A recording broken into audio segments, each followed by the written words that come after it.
This is episode 1 of Entrepreneurs for a Change. If you like this podcast, please subscribe to our mailing list at entrepreneursforachange.com.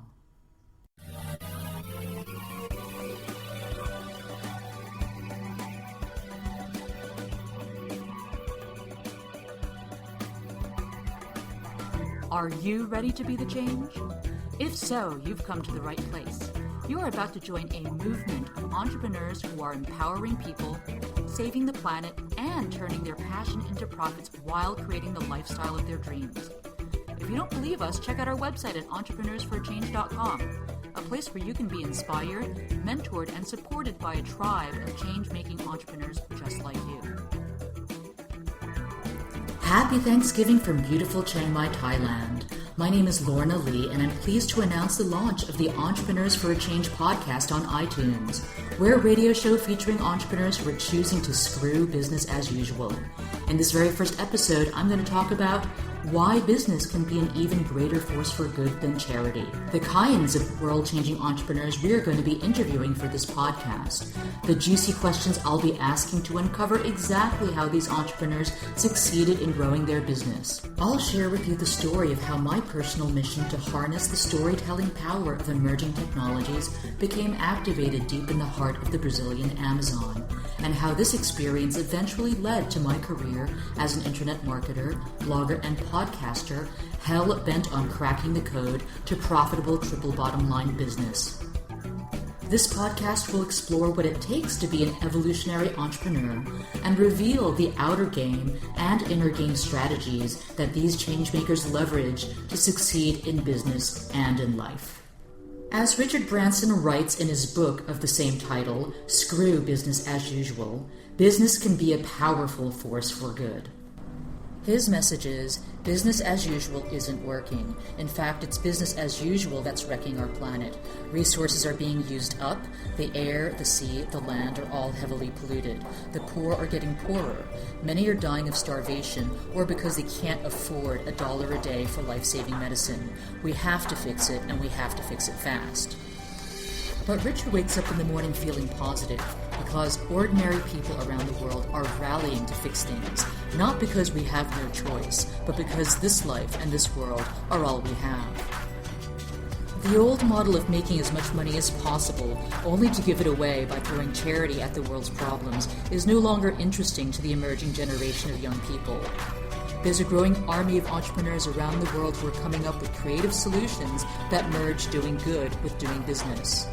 They recognize that the problems we have in the world around poverty, gender inequality, climate change, deforestation, these are complex issues that require innovative, lasting, whole system solutions, not band-aid fixes.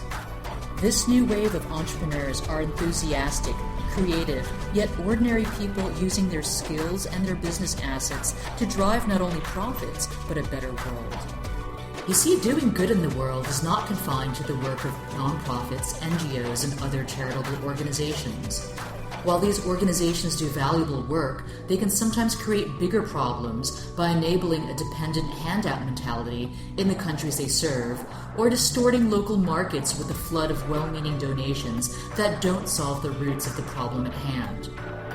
Jacqueline Novogratz, founder of the Acumen Fund, a nonprofit that raises charitable donations to invest in companies that are changing the way the world tackles poverty, and author of the inspiring book about the power of social entrepreneurs called The Blue Sweater, talks about the value of profit-driven solutions to the world's most pressing concerns. For-profit businesses rely on valuable market feedback to determine whether their products and services are truly what the people they are serving really need and want. Let me give you an example. A charity might send millions of insecticide-treated mosquito nets to an African community in a campaign to combat malaria and consider their work done. But this is a total waste of money if the recipients don't use these mosquito nets because it's just too hot to sleep under them. But criticizing charity is not the purpose of this podcast. At Entrepreneurs for a Change, we're going to focus on business for good success stories. Our mission is to highlight the work of evolutionary entrepreneurs and uncover what it takes to start, operate, and grow, and most importantly, live a business with a mission. Who exactly are evolutionary entrepreneurs, you may ask? They are disruptive entrepreneurs who say no to business as usual and say yes to business for good. They are passionate entrepreneurs who are fulfilling their life purpose by loving what they do and doing what they love. They are spiritual entrepreneurs who abide by the principles of sacred commerce and are in the business of helping you to optimize your human potential. They are lifestyle entrepreneurs who have kicked down their cubicle prisons to start lifestyle businesses of maximum freedom and flexibility. We feature social entrepreneurs who are addressing the world's most pressing concerns through business-driven solutions, enterprises that have incorporated helping people and protecting the planet into their business model in a way that aims to generate prosperity for all. We love companies that embrace the buy one get one model, like Tom's Shoes, that donates one pair of shoes for every pair purchased. We love sustainable brands like Back to the Roots, that turns tons of used coffee grounds into premium homegrown mushroom kits to the tune of over $10 million a year. We love social enterprises that strive to embody the triple bottom line through conservation and empowering indigenous peoples, like Runa Amazon Wayusa Tea. These are companies that are certified fair trade, green businesses, and B corporations. Companies that are moving in this direction or who are already all of the above. We feature conscious mediapreneurs working in the fields of human evolution, spiritual growth, and optimal health, who are able to transform the lives of thousands of people through digital media and online programs. These are entrepreneurs who inspire the masses with their message, people like the millionaire messenger, Brendan Burchard, whose near brush with death caused him to question, did I live? Did I love? Did I matter? Since then, he's built a multi-million-dollar empire that helps millions of people transform their lives and feel more alive, engaged, and fulfilled. We are inspired by Vishen Lakhiani, founder of Mind Valley, a company that has built several businesses in a variety of sectors, such as mobile apps, marketing, technology, personal growth, entrepreneurship, and health and wellness, with the aim to empower human beings to live healthier, happier lives. These mediapreneurs are thought leaders who are catalyzing the shift humanity urgently needs to become a society that is compassionate, inclusive, socially just, and spiritually fulfilling. We are empowered by heart-based entrepreneurs like Christine Arlo, founder of the Inner Mean Girl Reform School and author of the books Madly in Love with Me and Choosing Me Before Weed. She embraced her life purpose by starting a business that helps women rid themselves of limiting beliefs, love themselves, and become their own best friend. We showcase lifestyle entrepreneurs who are helping thousands gain unprecedented freedom without sacrificing abundance by connecting them with their passion and empowering them with the digital tools to run their businesses from anywhere. We celebrate entrepreneurs like Chris Gilbo, best-selling author of The Art of Nonconformity and The $100 Startup, who built his internet business during the 4 years he lived as a volunteer on a medical ship off the coast of Africa.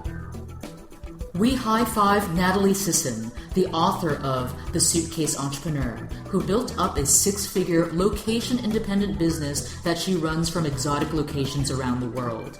She's been traveling for the past 4 years with no end in sight, and she's on a mission to ensure 100,000 entrepreneurs create freedom in business and adventure in life by 2020. Now I'm also an entrepreneur, and I can tell you that I'm not really interested in hearing people talk about their business, how awesome their products are, why you should buy from them, what their favorite books are, in one long ego-stroking infomercial.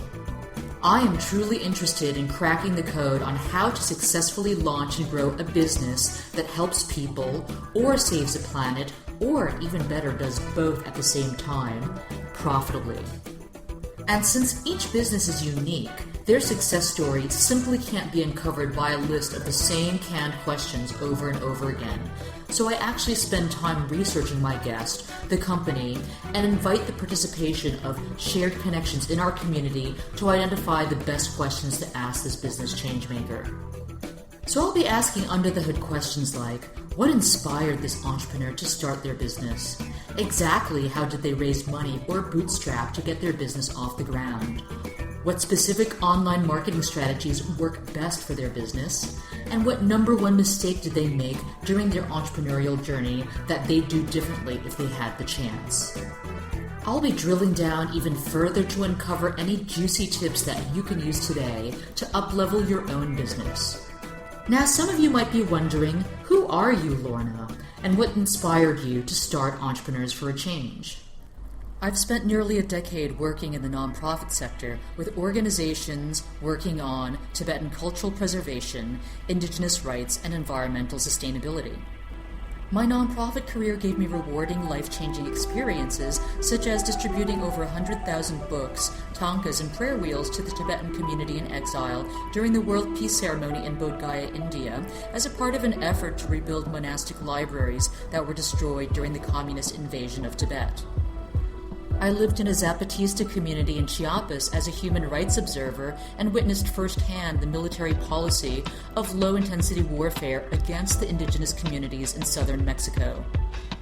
I co-produced Al Gore's groundbreaking presentation on climate change at UN World Environment Day before it became the movie An Inconvenient Truth. While I loved spending every day working on issues I cared about as one human being trying to be part of the solution, my life as a nonprofit activist looked like working around the clock trying to save the world for very little pay. And what I saw working with these nonprofits were a lot of people who cared about the world working really hard within organizations that were lacking in management strategy. I saw a lot of goodwill and energy from volunteers and staff leveraged in ways that weren't really optimized. I saw a lot of giving and a lot of awareness raising, but difficulty creating long-term solutions that addressed the roots of the multifaceted issues facing the people these organizations were trying to help. I saw a chronic lack of resources to invest in skills training and career development for their rank-and-file employees. I saw a willingness to bypass promoting internal employees for upper management positions in favor of poaching someone from the private sector and paying that person more money than someone who had dedicated their entire career to working in charities. And I wondered, what's wrong with this picture? My gradual disappointment with my career prospects in the nonprofit sector inspired me to get an MBA. Now, I got my MBA before green MBA programs came into existence, and during the 2 years of doing a traditional MBA, I was immersed in the world focused on profit maximization and consumption-based growth. Nobody questioned the impact of consumption on future generations, nor why our economic formulas don't calculate the negative cost of resource depletion, environmental contamination, social ills, or human sickness that industries create. Here I am in the polar opposite universe of the world I came from, and I began to wonder, is there something in between? Some kind of hybrid model between charity and business? Back then in the early 2000s, the social enterprise sector was young. Social enterprise involved helping nonprofits generate earned income streams to help wean them off their dependency on individual donations and foundation grants, the availability of which was strongly influenced by the health of the economy. I got involved with a social venture incubator and helped launch their nonprofit bootcamp, a program that taught nonprofits business skills. The community of businesses that incorporated social benefit into their for-profit business models was small, but growing. We had Odwalla, Ben & Jerry's, Tom's of Maine, to name a few. Today, I'm thrilled to see that the number of companies choosing business for good is accelerating to the point that it feels like a movement. Now we have B corporations, legal incorporation designed for-profit entities that choose to consider society and the environment in addition to profit in their business decision-making process. It's 2004 and I'm discovering the world of social enterprises and trying to formulate my exit strategy from the nonprofit sector. That spring, I had a powerful, visionary experience in a spiritual ceremony founded in the shamanic plant medicine traditions of the Amazon basin. During that shamanic journey, I perceived that we humans shared the world not only with animals, insects, plants, and microbes, but with spiritual beings related to the forces of nature and other dimensions. and that some of these beings had an important message to share with humanity, a message of love, peace, and wisdom. Yeah, I know that's far out. I suggest you read Daniel Pinchbeck's book, Breaking Open the Head, if you want to explore the topic of modern-day shamanism in greater depth. This concept, that we share this planet with spirits that we can actually communicate with, entities that have a message for us if we choose to listen, is actually not new. It's ancient. Western science, which is far more recent, hasn't developed the tools to observe and prove the existence of nature spirits, but just because we lack these tools doesn't necessarily mean that this phenomenon doesn't exist.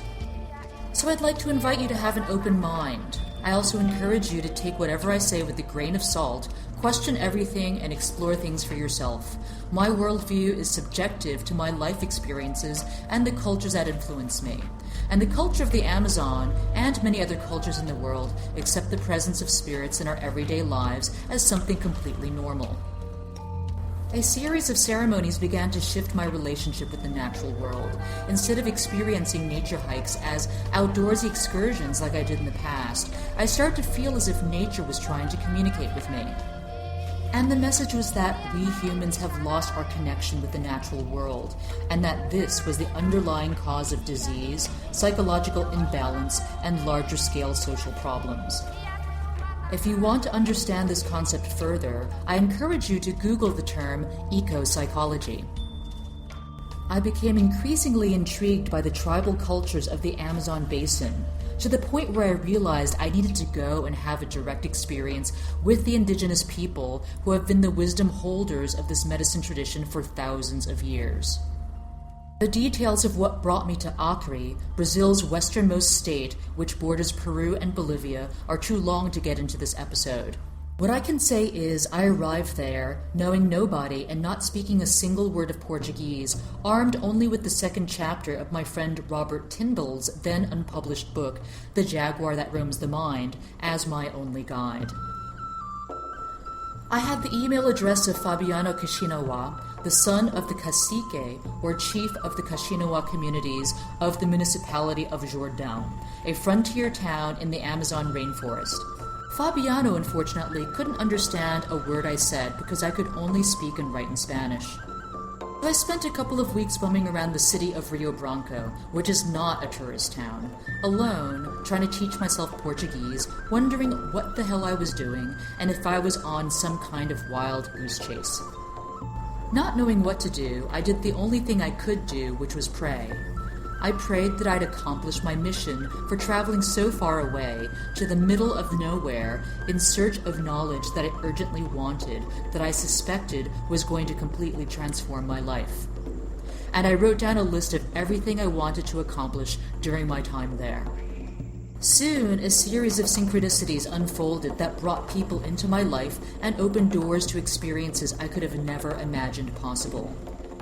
Again, to make a long story short, I was invited to travel to Fabiano's village with 2 documentary film teams from Sao Paulo to participate in the Festival of the Royal Hawk. Funding appeared from the Brazilian government to pay for our charter planes from Tarauacá, the town with the nearest airstrip, and 3 boats to take us 5 days further upriver. We traveled with the chief, his sons, and 2 anthropologists deep into the heart of the Amazon jungle. Kashinawa is the name that white anthropologists gave to this tribal nation, but they call themselves the Hunaquin, which means the true people. At night we sat in ceremony with the tribe, who served us their sacred medicine, which they called Nishipa. As visions unfolded in the pitch darkness of the Kupixawa, their communal building, I found myself immersed in music. Every single member of the community joined in chanting their ancient songs, chants that they say go back to the beginning of time. It was a hypnotic cacophony of sound. All around us the forest buzzed and trilled with the music of nocturnal creatures, while in my expanded mind's eye I could perceive a multitude of luminous beings that lived among the trees.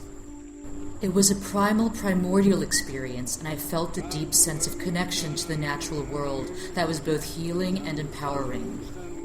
This is who we, human beings, truly are, beloved children of the earth, Who we are is not what we do, nor what we have. Our fixation with image, wealth, power, status, keeping up with the Joneses, these are delusions that keep us from knowing our intrinsic worth and connecting with our true purpose. During my time with the tribe and the two anthropologists, I learned about the Hunniqueen's difficulties surviving and preserving their ways in a world where civilization increasingly encroached on their land and their identity. The tribal nations of Brazil have suffered over 500 years of persecution, slavery, and repression. Their modern-day conflicts with loggers, cattle ranchers, and gold prospectors are real, violent, and often condoned by authorities, politicians, and lawmakers who have financial gain. This is profit at any cost in action. The Hunniqueen shamans shared with us their worldview, understanding of reality, and how all the knowledge they have about the forest was taught to them by the spirits of plants and animals. To me, their wisdom has value, and to imagine their voice disappearing from the world seemed to me a great tragedy. On one hand, we know what we lose.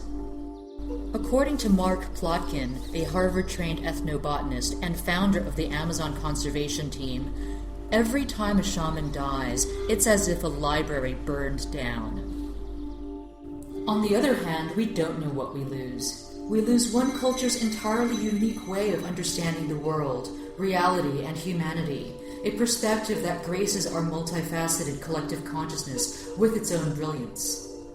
When we lose a culture's worldview, the diamond mind of our collective consciousness shines less brightly. How can you quantify that? I resigned my job via email and spent 4 months in Acre exploring how I could be of better service in the world.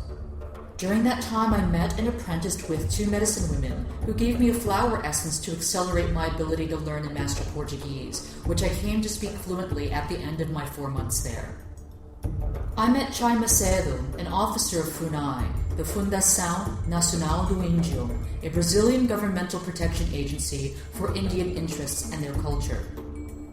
Changemakers survived multiple attempts on his life for his work helping the Indians gain federal recognition of their tribal lands. In one incident, a man assaulted him in broad daylight in the township of Marechal Camaturgo, stuck the barrel of a gun point-blank range at his temple, and tried to shoot him. But the bullet stuck in its chamber, and onlookers took down the assailant before he could fire again. The reason for his amazing luck in evading attempts on his life? Because I walk with the Queen of the Forest, he said.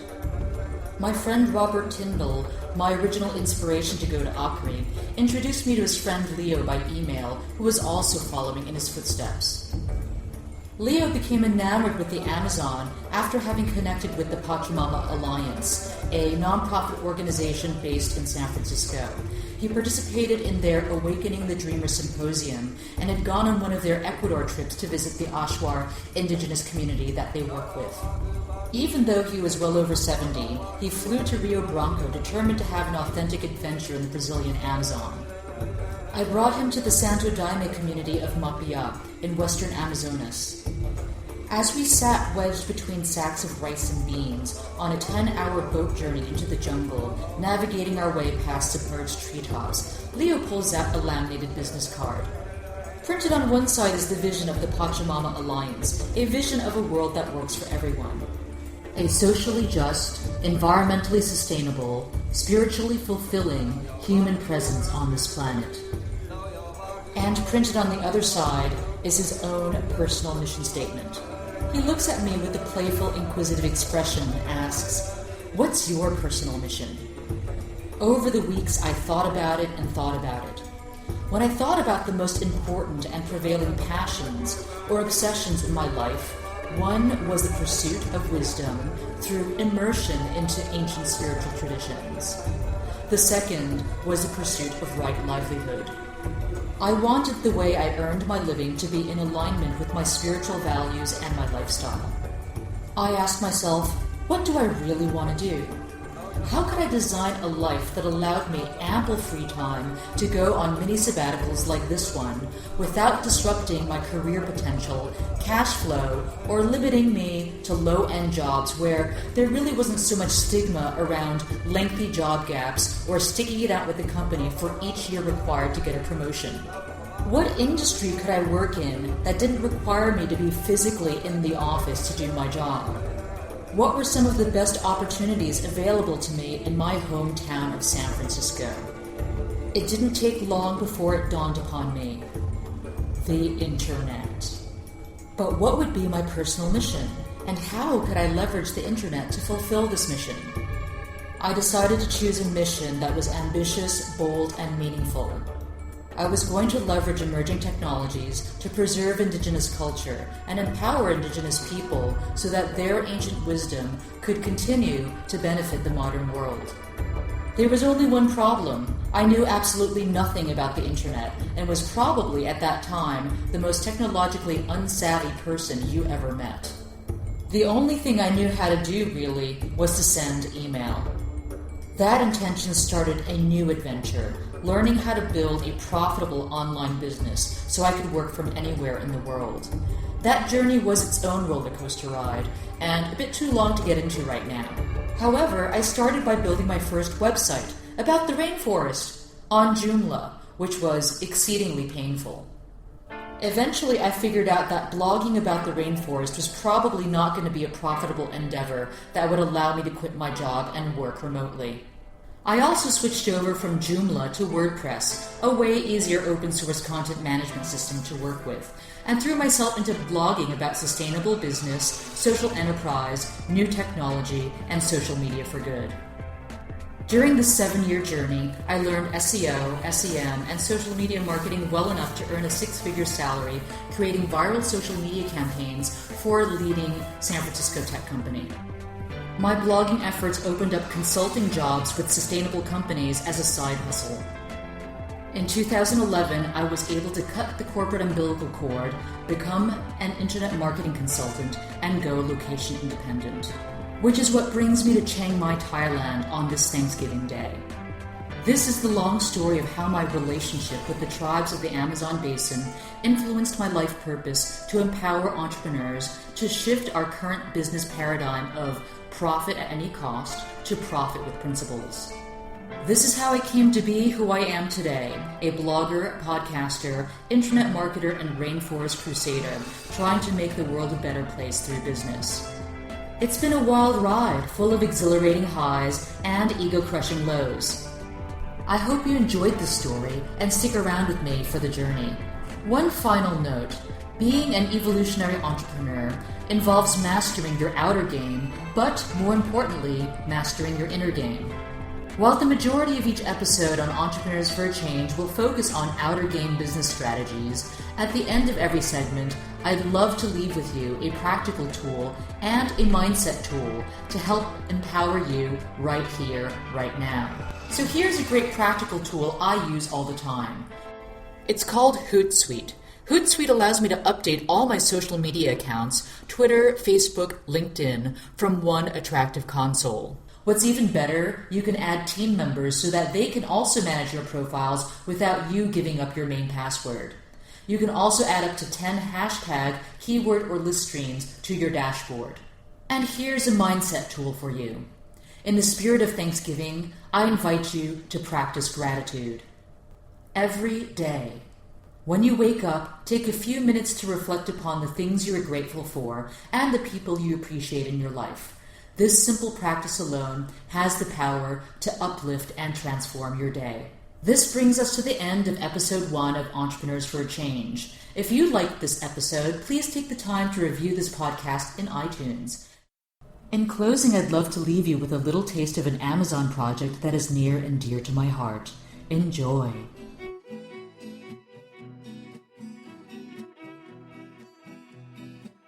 Meus irmãos, vou chamar aqui nesse terreiro. É a força da cura, é a força da cura, é a força da cura para nos curar. Meus irmãos, vou chamar aqui nesse terreiro. É a força da cura, é a força da cura, é a força da cura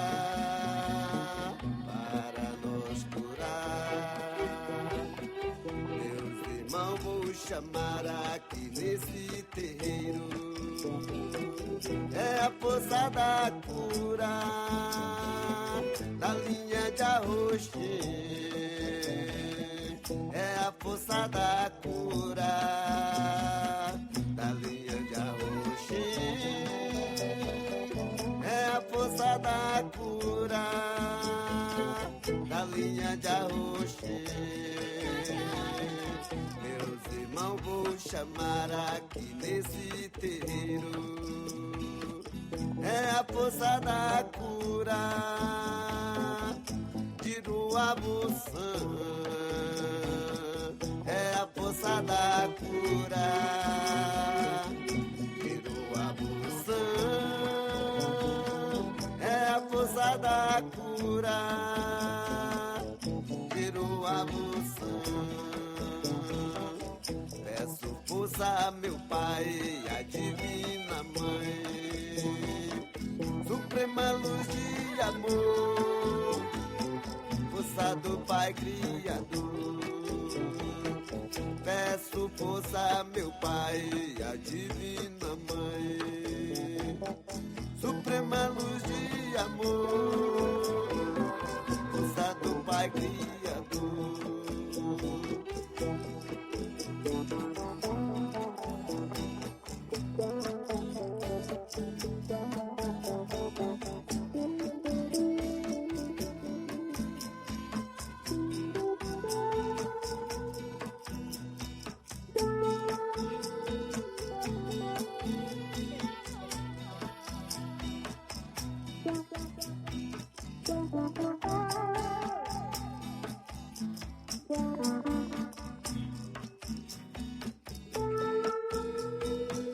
Meus irmãos, vou chamar aqui nesse terreiro. É a força da cura, é a força da cura, é a força da cura, para nos curar. Meus irmãos, vou chamar aqui nesse terreiro. É a força da cura, da linha de arroxê. É a força da cura, da linha de arroxê. É a força da cura, da linha de arroxê. Meus irmãos, vou chamar aqui nesse terreiro. É a força da cura, tiro a moção. É a força da cura, tiro a moção. É a força da cura, tiro a moção. Peço força a meu Pai, a divina mãe, suprema luz de amor, força do Pai Criador. Peço força a meu Pai, a divina mãe, suprema luz de amor, força do Pai Criador.